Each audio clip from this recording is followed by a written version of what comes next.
sa nangyari kay Kuya Woody at saka kay Ate Jean. Kaya pahinga muna tayo. Thank you at nalaman ko.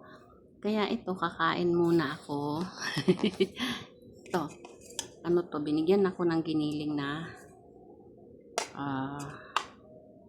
muton. So, kambing o kambing, giniling, niluto nila Pakistani style. Tapos, binigyan ako ng kanin. Kaya hindi ako nagluto ng aking tanghalian. Naubos yung manok kong adobo kahapon. Tapos, ngayon, ito yung tanghalian ko. So, marami siya. Good luck. Kailangan ko kasi ubusin kasi binigay ng matanda. Ano tayo?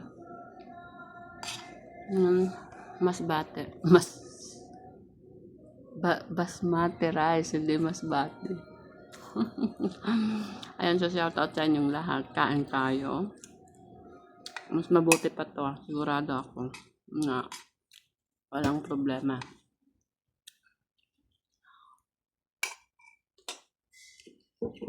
Kain na rin siya dun.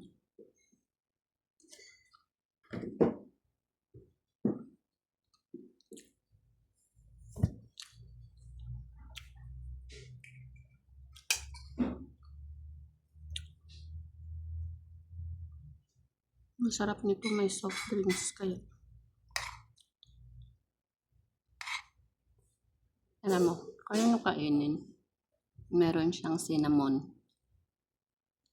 May cinnamon stick pag nagluto. Tapos may cardamom. Black cardamom. Tapos may cloves. Pero well, may cloves to. Tapos may zira. Cumin acid. Gagawa siya ng pagkain ng apo niya. Darating na galing nag-exam, panganay. Napasensyahan niyo na kasi against the light siya. Ito lang yung pwesto ko na pag pumasok sila, hindi sila makikita.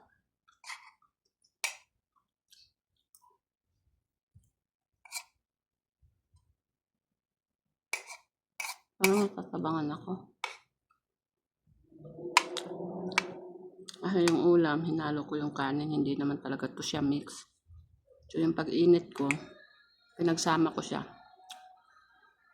Ang totoo na magkahiwalay yan. Tinatamad ako mag-init ng hiwalay kasi maghuhugas na naman ako na maghuhugas. Kaya pinagsama ko na siya. Kung nasaan yung ulam nakalagay, doon ko nilagay yung kanin. Kaya kala mo biryani na fried rice.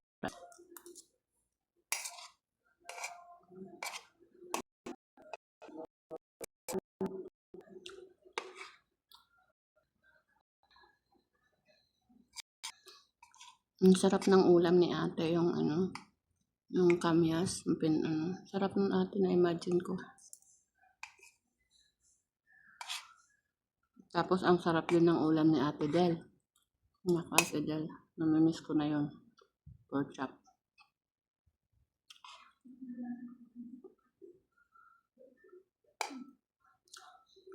Kailan kaya ako makapagluto? Naantok na naman ako. Pati ng ulo ko. Ayan. Shoutout na lang sa inyong lahat. I love you ate, I love you as, I love you kulot. I love you Lola Lina. I love you all. Kuya Tawi, Ate Del, at Kuya Roel, Kuya Manny. I love you all guys. Cordapia. The NK family and Apo Koy Vlog. Miss you and love you all. And kay Tatay Jackpard at kay Ma'am Trixie. Diba? Kain ng kain habang nagsha-shout out kung sino maalala. Yun ko. Kain tayo.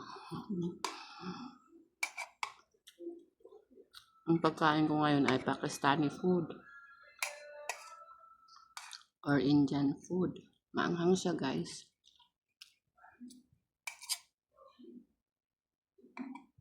Pero pagdating doon sa bigas, nag-iisip ako kasi nagkahawig siya ng masbate at basmati.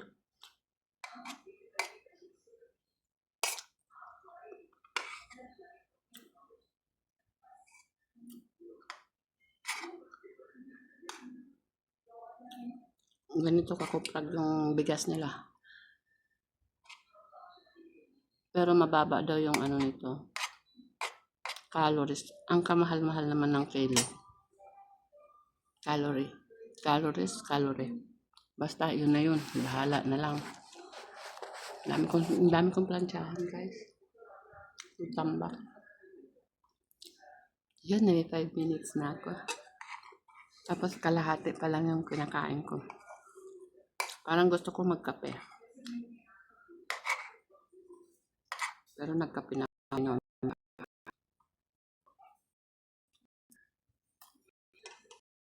Kasi yung tulog ko, pasaway yung 2 ibon. Na-stress pa lang, nag-aaway na sila. Kaya ang dami tuloy nila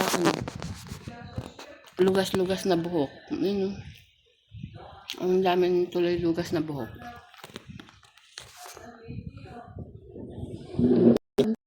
Kung tubig o nainuman ko na ba? Maling.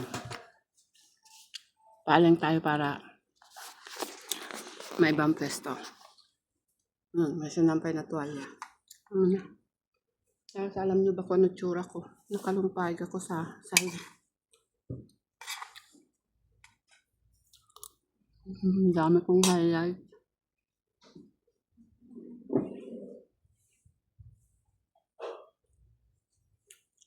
Niluluto si Lola. Magkabisita kasi kami biglaan kaya lahat ng nandito na naman sa akin.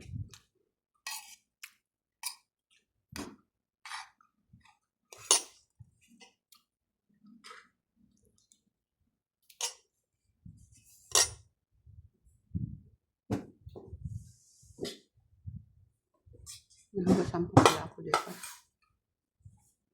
May lagay ako dito ng gamit. Nahugasan pa ako kanina. Pero meron ako doon kamuting kahoy eh. Hinala sa akin yung director namin. Yun yung mga planchahin ko. Yung tambak. Pagkain ko tapos ko kumain. Magkukusot muna ako bago ako mamlansya. Matagal pa. Pag gusto mo matapos trabaho mo, huwag ka na magpahinga.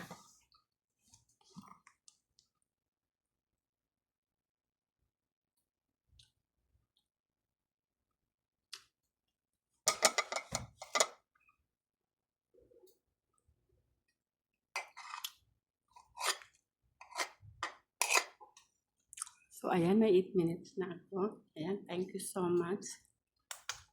Bye-bye everyone and see you again on my next vlog. Salamat sa lagi niyong panonood sa aking mga video.